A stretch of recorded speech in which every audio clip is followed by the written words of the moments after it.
The Belchers are a lovable cartoon family that I think most of us can relate to. They're definitely a crazy bunch, but underneath it all, there's a lot of love. The insanity of Bob's Burgers is just one more reason why it's so fun to research theories about the show that could possibly be true. I would like to present you with 5 Bob's Burgers theories too good not to be true. In Bob's Burgers, Louise is often shown as being the bad sibling, although this is not her own fault. Her nightlight, Coochie Kopi, can get into Louise's subconscious while she sleeps in order to implant dark thoughts into her mind. In the notorious Crawlspace episode, Bob goes crazy in the wall and his only company is Louise's nightlight. One night, as he is sleeping in the crawlspace, he dreams of a speakeasy in the wall and Coochie Kopi is the bartender. He and the nightlight start talking and buddy up. When they're in the bathroom, Coochie Kopi tries to get Bob to kill his mother-in-law and almost convinces him. Rather than this being Bob going insane in the wall, Coochie somehow can get into dreams in order to relay messages. Louise is the only one with him night after night, and this is how Louise ended up having such sinister motives. If you've ever seen Ghost World, you know that Enid Coleslaw, the film's main character, looks a whole lot like Tina Belcher. Some say this is because Tina is a younger version of Enid. According to this theory, Louise started a terrible fire at Bob's Burgers.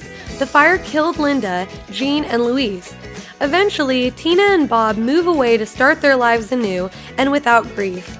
They change their names, with Bob picking a food-related surname because he used to be a chef.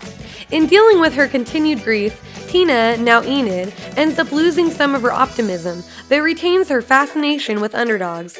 Plus, the glasses and bob haircut are too similar to be just a coincidence. According to this theory, the Belchers are a family just getting it together after several hard years, mainly due to Linda's alcoholism.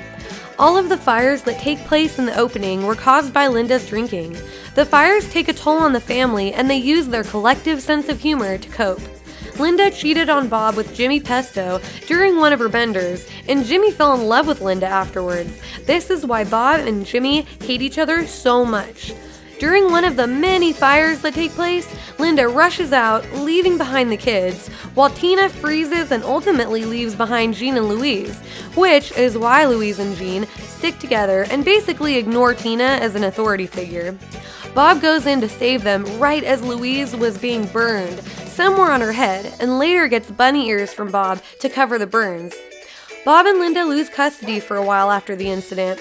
Then Linda has to go to a program and Bob has to get a regular office job. He even has flashbacks in one episode.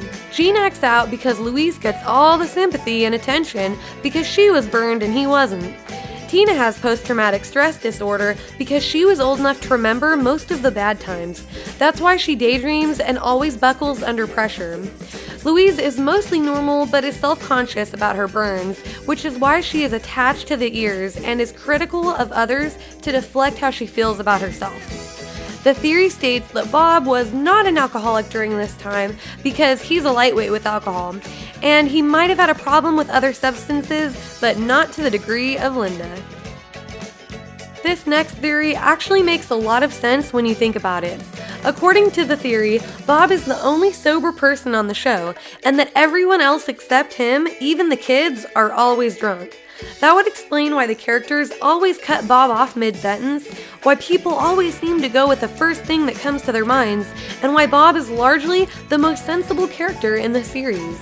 More evidence can be found in the fact that Bob only really seems to enjoy himself when he's drinking.